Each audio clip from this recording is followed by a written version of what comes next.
greed. Let us live happily then, though we call nothing our own. We shall be like the bright gods, feeding on happiness. Victory breeds hatred, for the conquered is unhappy. He who has given up both victory and defeat, he, the contented, is happy. There is no fire like passion.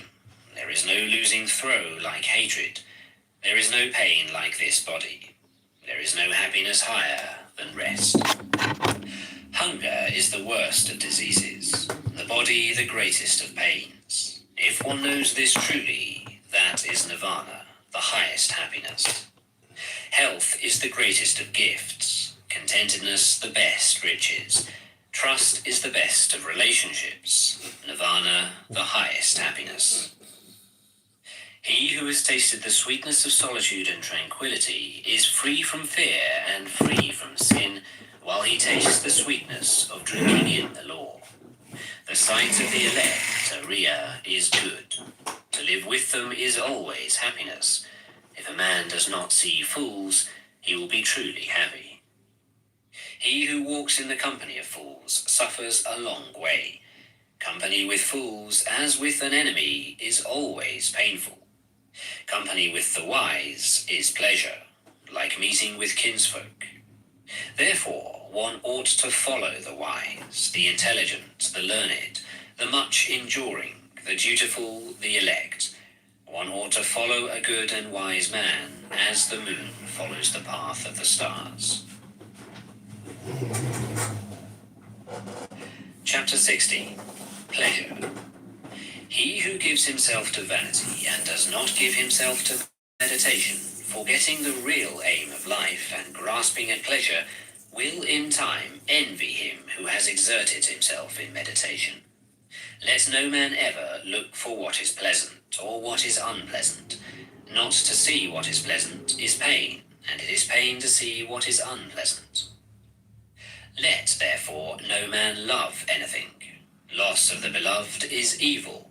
Those who love nothing and hate nothing have no fetters. From pleasure comes grief, from pleasure comes fear. He who is free from pleasure knows neither grief nor fear. From affection comes grief, from affection comes fear. He who is free from affection knows neither grief nor fear. From lust comes grief, from lust comes fear. He who is free from lust knows neither grief nor fear. From love comes grief, from love comes fear. He who is free from love knows neither grief nor fear. From greed comes grief, from greed comes fear. He who is free from greed knows neither grief nor fear. He who possesses virtue and intelligence, who is just, who speaks the truth and does what is his own business, him the world will hold dear. He in whom a desire for the ineffable, nirvana, has sprung up, who is satisfied in his mind and whose thoughts are not bewildered by love, he is called Udvramstrotas, carried upwards by the stream. Kinsmen, friends and lovers, salute a man who has been long away and returns safe from afar. In like manner his good works receive him who has done good and has gone from this world to the other, as kinsmen receive a friend on his return. Chapter 17. Anger. Let a man leave anger. Let him forsake pride. Let him overcome all bondage. No sufferings befall the man who is not attached to name and form, and who calls nothing his own. He who holds back rising anger like a rolling chariot, him I call a real driver. Other people are but holding the reins. Let a man overcome anger by love. Let him overcome evil by good. Let him overcome the greedy by liberality, the liar by truth. Speak the truth, do not yield to anger. Give if thou art asked for little. By these 3 steps thou wilt go near the gods. The sages who injure nobody and who always control their body, they will go to the unchangeable place, nirvana, where, if they have gone, they will suffer no more. Those who are ever watchful, who study day and night and who strive after nirvana, their passions will come to an end. This is an old saying, O Atula. This is not only of today.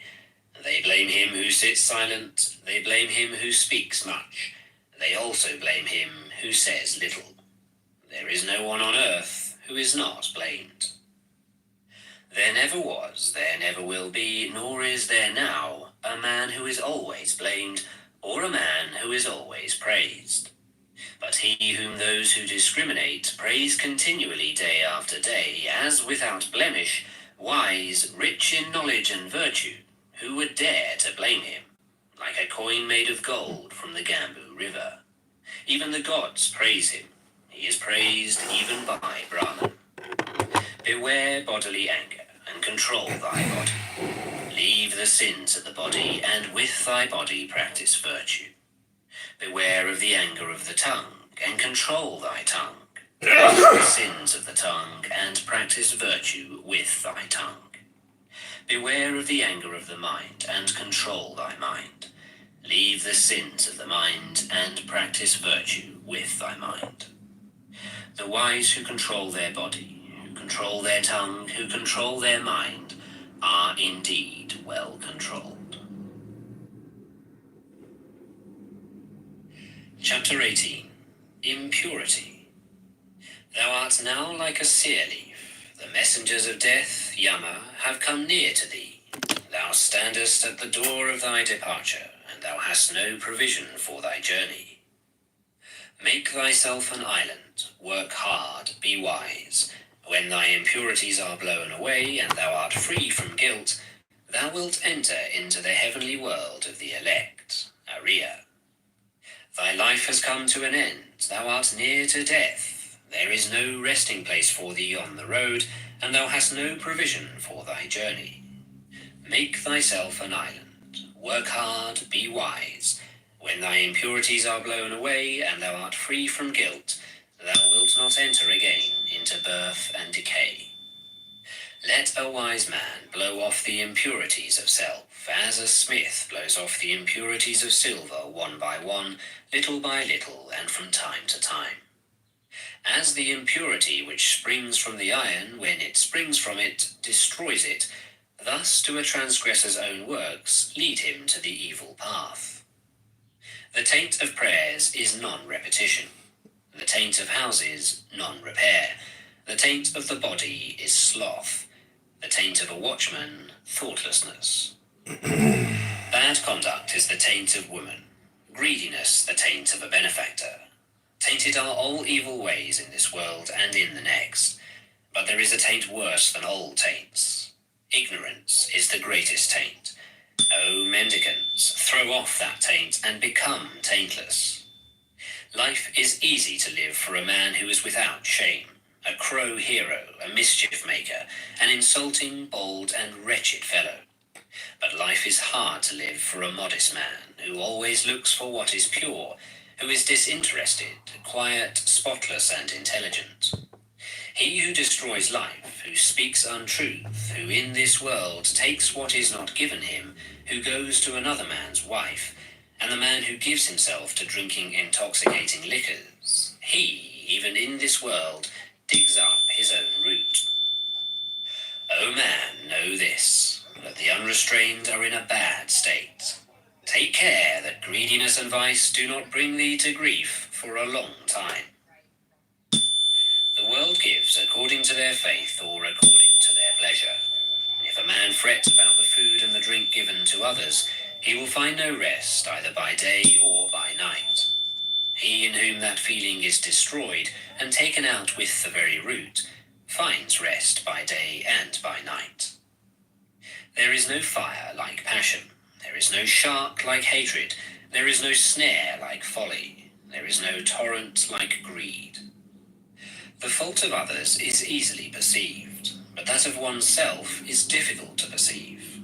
A man winnows his neighbour's faults like chaff, but his own fault he hides, as a cheat hides the bad die from the gambler.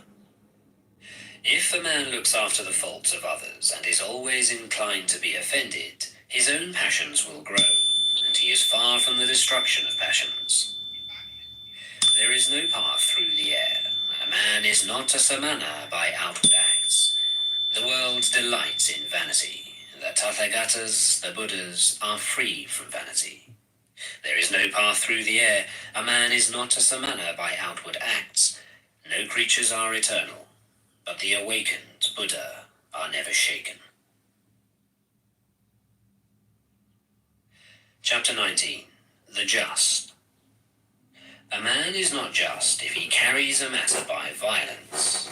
No, he who distinguishes both right and wrong, who is learned and leads others not by violence, but by law and equity, and who is guarded by the law and intelligent, he is called just.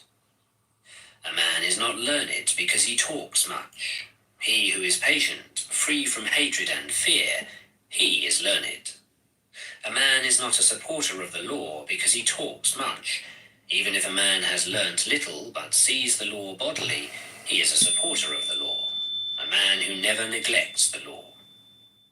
A man is not an elder because his head is grey. His age may be ripe, but he is cold, old in vain. He in whom there is truth, virtue, love, restraint, moderation, he who is free from impurity and is wise, he is called an elder. An envious, greedy, dishonest man does not become respectable by means of much talking only, or by the beauty of his complexion. He in whom all this is destroyed and taken out with the very root, he, when freed from hatred and wise, is called respectable. Not by tonsure does a disciplined man who speaks falsehood become a samana. Can a man be a samana who is still held captive by desire and greediness? He who always quiets the evil, whether small or large, he is called a samana, a quiet man, because he has quieted all evil.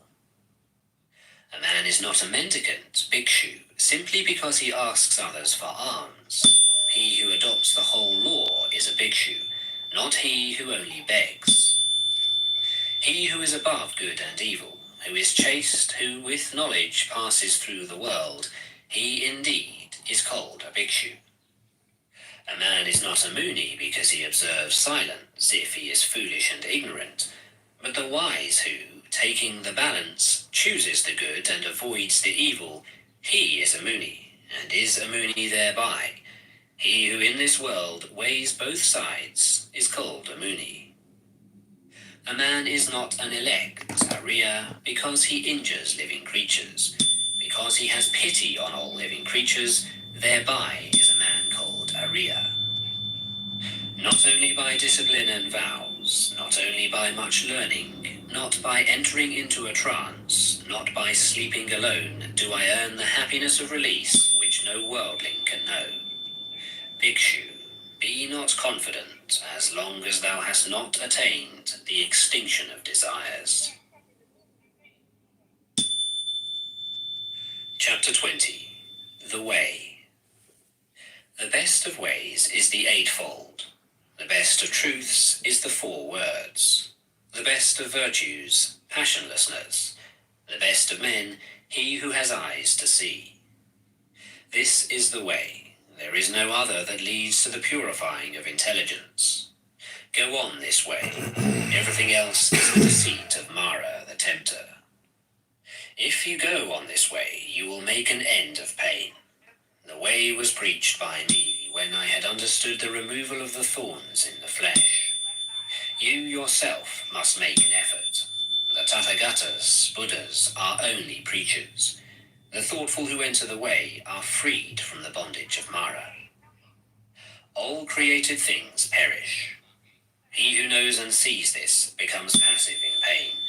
This is the way to purity.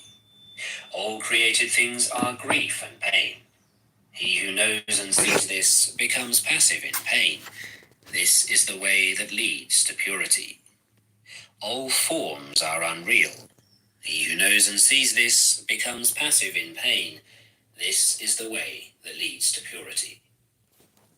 He who does not rouse himself when it is time to rise, who, though young and strong, is full of sloth, whose will and thought are weak, That lazy and idle man will never find the way to knowledge. Watching his speech, well restrained in mind, let a man